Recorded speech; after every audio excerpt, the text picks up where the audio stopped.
Hey, how you doing? This is RJ.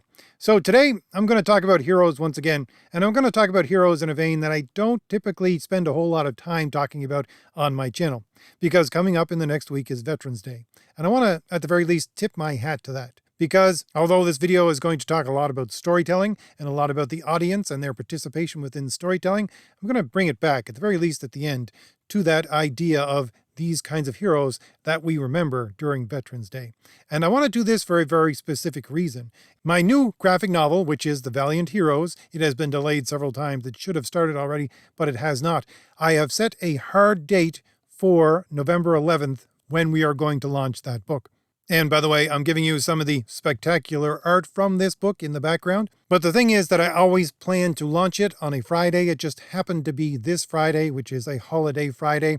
And I don't want anyone to think that I'm using this solemn holiday to try to make a buck. I'm not. It just happened to land on this Friday. And that's why I wanted to do this video, again, to tip my hat to, yes, the solemn nature of Veterans Day and that part of the day that we should not forget. But before I move on to that, I just want to let you know that, as I said, you're looking at some of the spectacular art from my graphic novel, The Valiant Heroes, in the background. It is going to be an 82-page superhero spectacular, which, by the way, does include a war story in it. One of the three major stories within the book is The Rampaging Thor, which takes place during World War II.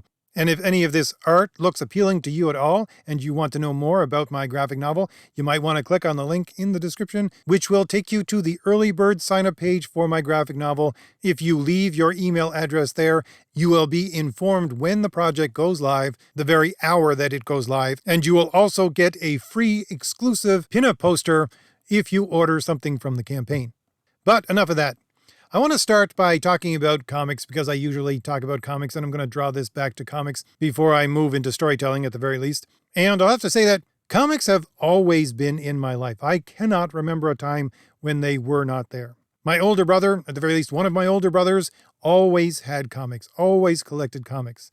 And I think he always had comics because he inherited some of them from, I think, my uncle. And I think my uncle because my uncle really liked to read pulp, western, and war novels, and within these comics, about half of them are superhero, the other half are western and war comics. Of those two, mostly war comics. This, by the way, is why I always say things like I grew up reading Jack Kirby's Captain America or the very early Daredevil. It wasn't because I was alive that long ago, it was because these were the comics that were there in the original pile of comics that we had as far back as I can remember. And of those war comics, the majority of them were DC comics like Sergeant Rock or GI Combat. There were a couple of Charlton comics like Fighting Marines and all that kind of thing. And again, I grew up reading those comics. Now, they weren't my favorite. I liked the superhero comics more, but I did grow up reading them as well. I understood from reading them how much more realistic those comics were as compared to the other superhero comics that I was reading. But at the same time, I think part of the reason why I read those war comics more than the superhero comics was because those war comics did have a lot of silent stories in them. And again, I was looking through these things before I could read. So those silent stories resonated with me even before a time when I could read. And I can still remember some of them today. And I'll also have to note that I have military in my family, in my immediate family and in my extended family. And at the time when I was growing up, at the time when I was 12, 13, 14, that was a serious question that I was asking myself. Will I join the military? Do I want to have my life go in that direction? And I can remember my answer to that question in the end and why it became no, because I was looking at the wars that were going on around the world, and I said to myself, is there still a just war to be fought? Are the things that I am seeing around me in the world, are they just wars? And the answer that I gave to myself for that was, no, not really. Now, you can argue that point if you want. I may have been wrong. You have to remember that I was 12, 13, 14 years old.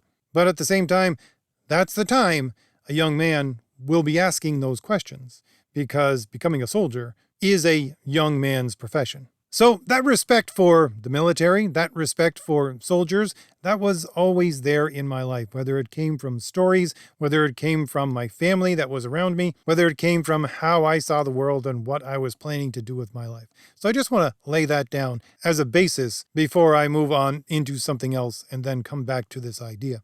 So, to move on to something which seemingly is completely irrelevant to this subject, I watched a video in the last week done by The Critical Drinker. It was a good video. I'll link it in the description if you want to go watch it.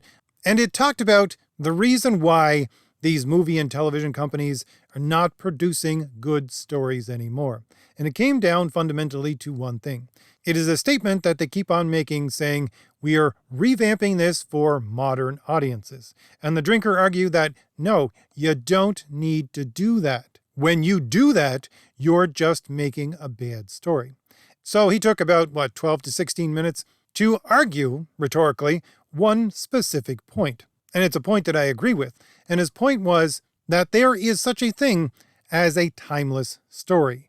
You can tell a timeless story, and so you don't need to revamp it for a modern audience. You don't have to reinvent it over and over again. And whether he knew it or not, the basis of his rhetorical argument was that anybody, anywhere, at any time, can access a timeless story, and therefore you don't have to revamp it for modern audiences. And the rhetorical underlying argument for this, the one that he doesn't present, but is there because a rhetorical argument is based upon, in part, there is something that my audience already agrees to, therefore we're going to use that as a basis, and I don't have to even mention it. But the basis, whether he knew it or not, is the idea that I'm always going on about, is the fact that there is a fixed human nature. That is to say, there is something essential to all human beings, no matter where they are, no matter when they are.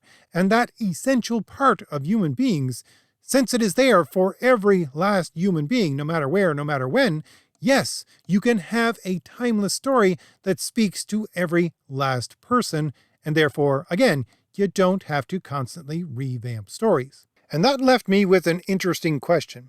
And that question is, what is the role of the audience in storytelling? Before you even begin to tell a story, what must you recognize about your audience in order to tell a good story?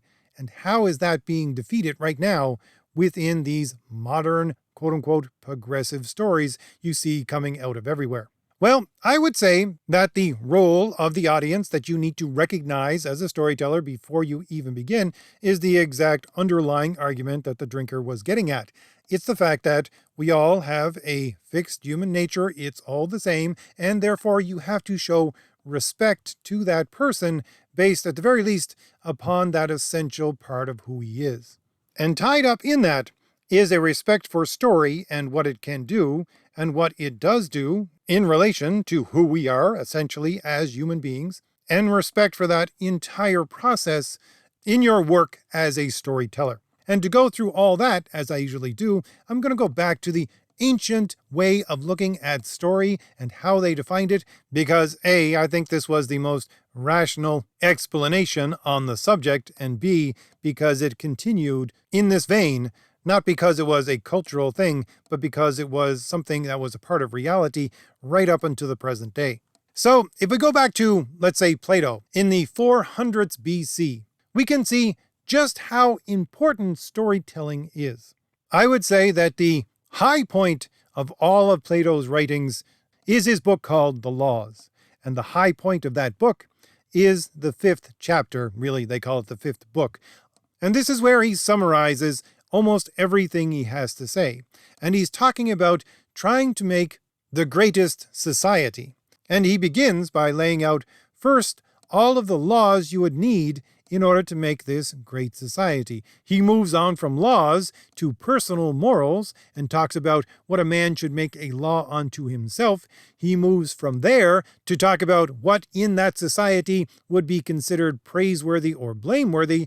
And then from there, about halfway through that book, he moves on to something which, for a long time, I found to be a very odd place to go. He moved on from there to talk about storytelling. And he talks about it in the sense of what kind of stories should a society promote or not promote. And by the way, just as an aside, the kind of story that he's talking about, which the society should not promote, would have him labeled as anti-alphabet person today. Why? Because he was talking primarily about the story of Ganymede and Zeus and saying, no, as a part of mythology, as a story, we should not be telling this to our citizens. This kind of a story is not going to lead to all the things that I previously talked about, which is how to make a man and a society just and good and noble. And the funny thing is about Plato is that a lot of quote-unquote progressive people also go back to his ideas to try to support their own utopian-like ideas. Plato does have within his writings many things that I don't particularly agree with, one of them being the fact that you should take children away from their parents and the state should be the one that actually raises those children. I don't agree with that. But at the same time, I don't think the progressive people who go back to such statements to say, see, we should do that, I don't think they fully understand what he's trying to say. But at the same time, I'm someone who looks at things in a political theory kind of way, because that's what I'm trained in. And I think this is the best way to look at things, because you look at ideas not just in themselves, but holistically, within their situation within history, within language, all that kind of thing. And when you take Plato's ideas and then you continue them on through his most well-known student, and yes, we have writings from more than one of his students, and the one that came shining through and that became the person who expanded on those ideas, which people of his time did flock to, was Aristotle. And Aristotle took a number of Platonic ideas and continued on with them. One of them being Plato's idea that if you wish to be just and good and noble, you need to find the good. Aristotle continued with that and said, if you want to be just and good and noble, make yourself a friend of the truth. And at the same time, Aristotle did continue on with that idea that stories were extremely important, and he writes several treatises on storytelling. And for my own part, I would say that what Plato was trying to do, to lay down what he did within his books of the laws, was to look at other Greek civilizations like the Spartans and say, we need something like that. Because what did they do? They took children from their parents at a very young age and put them into intense training so that they could be soldiers from a very young age in order for them to defend their country. I see many of those strains of thinking within the writings of Plato itself, except he's saying, no, you see, war should be our last-ditch effort in order to protect our country. We should have many other things in place of the same kind of intensity as that Spartan training, but for the minds of the young in order for them to defend their country this way first. Defend it from outside forces, defend it from those within who would tear it down, defend it from your own wicked inclinations. And a key part of that is to understand what kind of stories, again, would help promote people to become just and good and noble. But to continue on with the ideas of Aristotle, when he talks about story, as I'm always saying, he defines it really in two different ways, as a reflection of reality and as a rhetorical argument. And to move back to his discussion that has to tie in with audience and their participation, he says, why do we revere stories to begin with? He says, well, it has to do with how we learn, because we're imitative learners, especially when we're very young. That's the time when we are intense imitative learners, and we find delight in discovering new things through these imitations that are presented to us. And even when we get older, even though we might at that time learn in a much more highly refined way, still, when we're presented with something which is a representation of reality, it harkens back to that childlike wonder of discovery, and we do find delight in these representations of reality. And that's what a story is. It's a representation of reality that the audience finds delight in. Now, a side note to that is the fact that he also fully understands that story as a rhetorical argument is the kind of rhetorical argument that is the easiest to corrupt.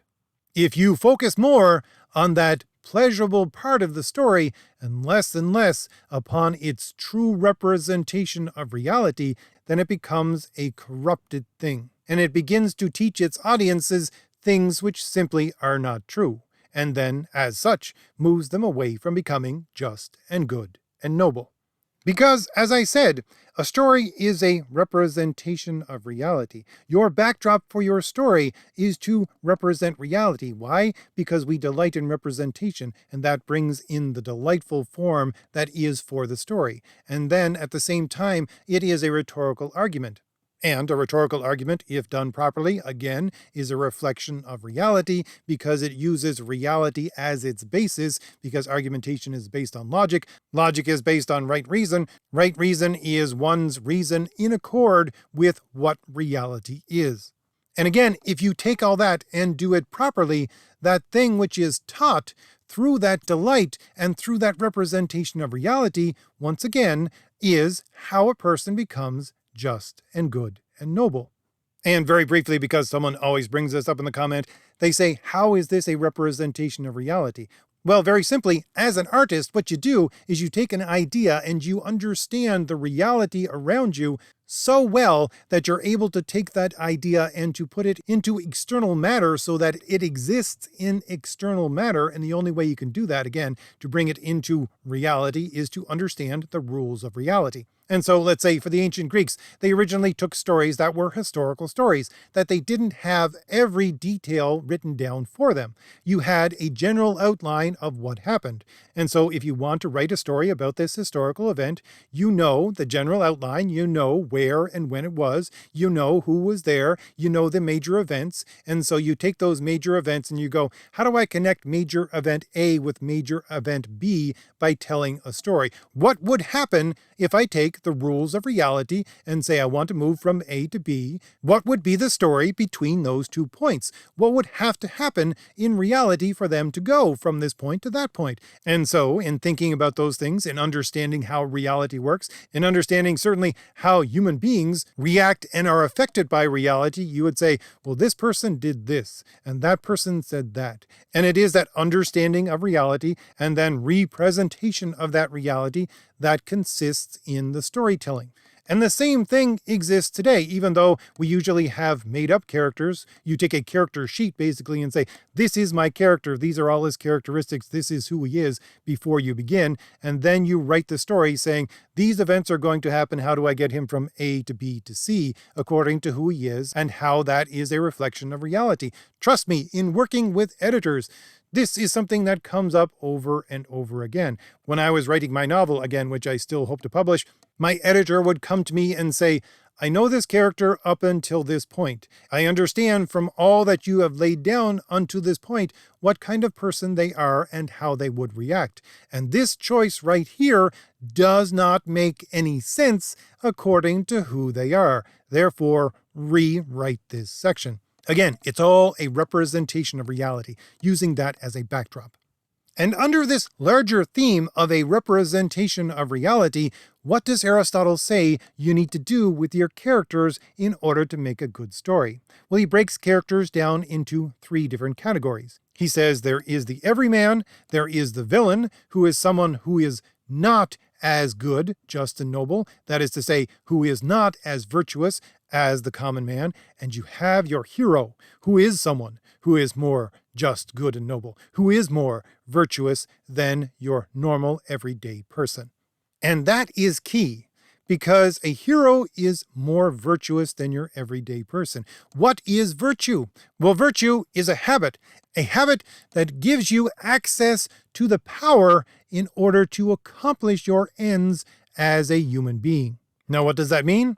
Well, your ends as a human being is a way of saying that, hey, guess what? As a human being, you have a fixed human nature, just like every other human being. And as such, in that reality within which you exist as the essence of who you are as a human being, it sets a path for you where you need to go because of what you are, a human being, and your essence, in order for you to be fulfilled within your life. That fulfillment is the ends of human existence. And a modern interpretation of this that we would all be familiar with, those ends that we strive for as human beings, would be summed up in the phrase, the pursuit of life, liberty, and happiness. Those are the ends for a human being. This is why the preamble to the Declaration of Independence reads, "We hold these truths to be self-evident, that all men are created equal, that they are endowed by their Creator with certain unalienable rights, that among these are life, liberty, and the pursuit of happiness." What is contained within that statement? Well, it's that, guess what? As human beings, we're all equal. Why? Because we all have the same human nature. And this exists not because we've created it or because we've thought it up, but it is self-evident. It is something we know to be true. Just by understanding the very concepts that we are talking about, it is evident to everyone that this is the nature of a human being. And as that fixed nature exists, it leads us to our ends of life, liberty, and the pursuit of happiness. And those are the ends that you accomplish through virtue. That is the virtue that is given to you when you're a hero. That is part of the self-evident representation of reality that you use as the backdrop of a true story. And that is set forward as part of a rhetorical argument in order to teach the audience, in order to train them up in a delightful way in becoming just and good and noble. So to move back to that original question, what is the role of the audience within storytelling? Well, the role of the audience and their connection with the author is that for the author, when he's putting down this rhetorical argument and using it to teach something, he's not trying to shape and mold those individuals that make up the audience and teach them in that way. No, a true story that sticks to its principles, the principles that rely on those logical definitions that go all the way back to the truth. What it does is that it draws something out of the audience from within. It doesn't try to shape and mold them into something new. It draws out those noble parts of what is already there. Those noble parts of the human essence, holds it up for its audience to see, to delight in, and then says, see, this is what is inside you, if you only grasp it. This is how you train yourself up in what is just and good and noble. And not just so that you, as an individual, can delight in it solely. Because in doing that, it has secondary effects. That secondary effect of you, as an individual, cherishing that kind of life, your life, and your ability to live that life, and thus prompts you, as an individual, to defend your own thoughts against villainy, to defend the community around you from your fellow citizens who would tear that down, to defend your country from those people who would destroy such an idea. And more than just an idea, to destroy that reality. But that's what we have today. We have these people who are creating stories which destroy all of that which I have just spoken of. To pull some examples from the videos that I have done about storytelling within the comic industry and within the larger mediums that they use these characters for, I concentrate on the storyteller. And you have people like Sue Deconnick, who is the creator of the iteration of Captain Marvel you see within the comics and on the big and small screen right now.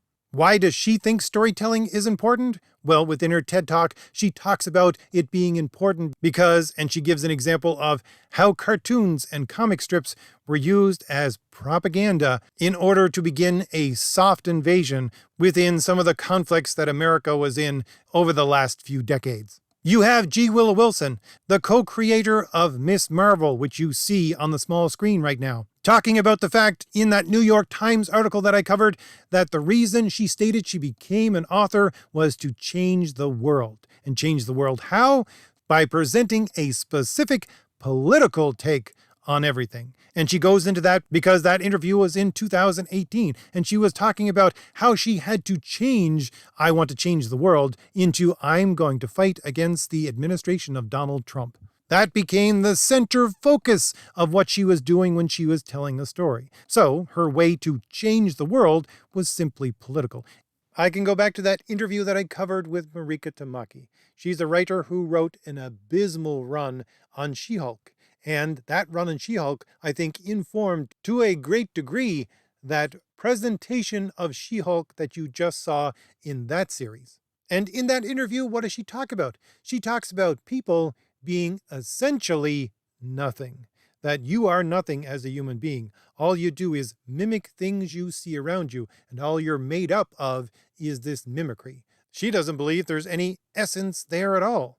I can go back to that interview that I covered that Marvel put out themselves, talking about these 3 or 4 writers, these female writers, which they tagged as the future great writers of Marvel, which I do believe included Tini Howard and Vita Ayala and a number of others, and how they all talked about how they wanted to write villains more than heroes, because heroes, they thought, were constrained by what essentially was morality. Therefore, they didn't want to be constrained by that. They wanted to write villains and show that to their audience.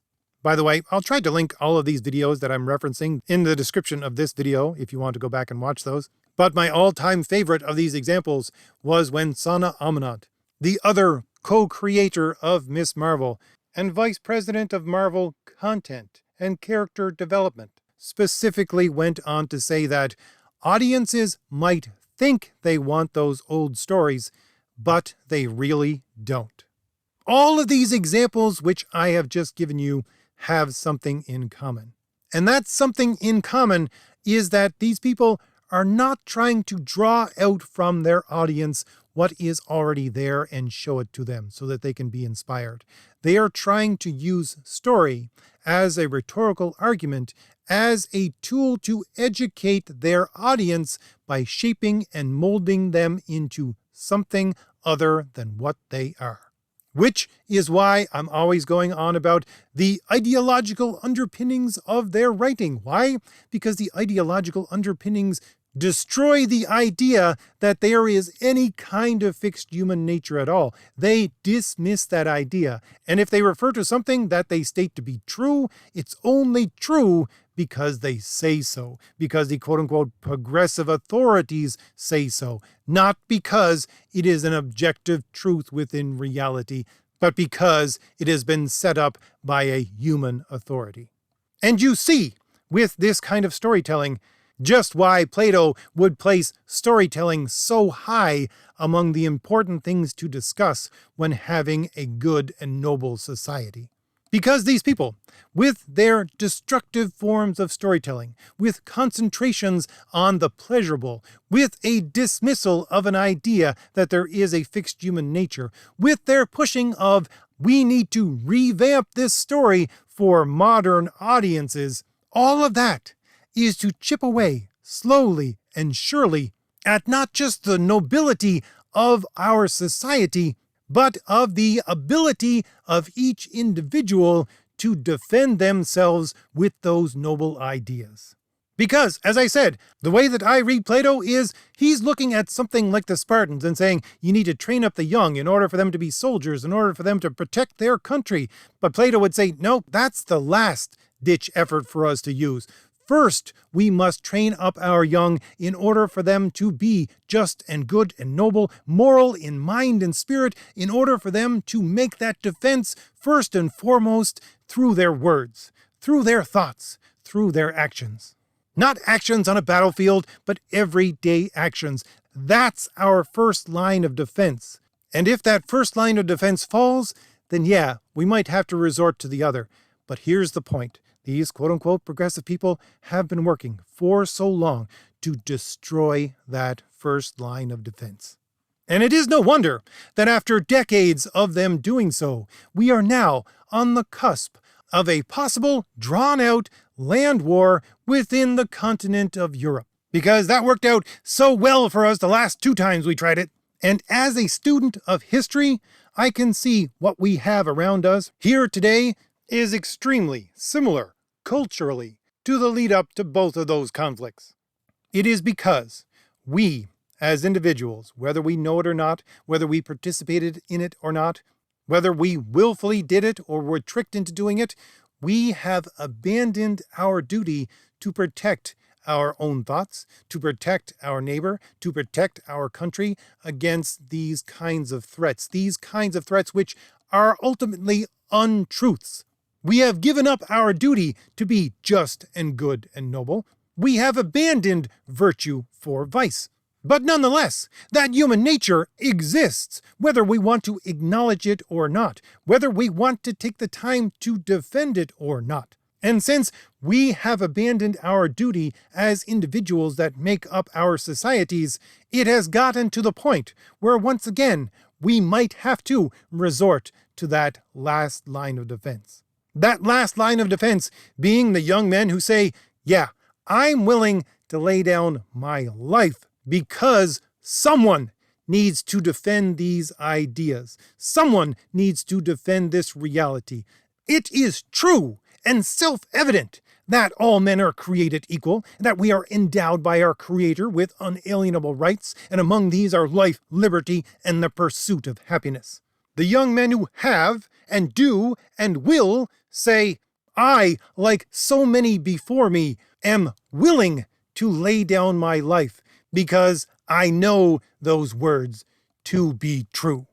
And that is what I will be remembering on this Veterans Day. So, if I've given you anything new to think about, hit like, hit the shield in the lower right-hand corner of your screen to subscribe, and leave me a comment. Tell me what you think about all this. And don't forget, sales of my graphic novel goes live this coming Friday, November 11th. All right, I'll leave it there. I'll see you later. Bye.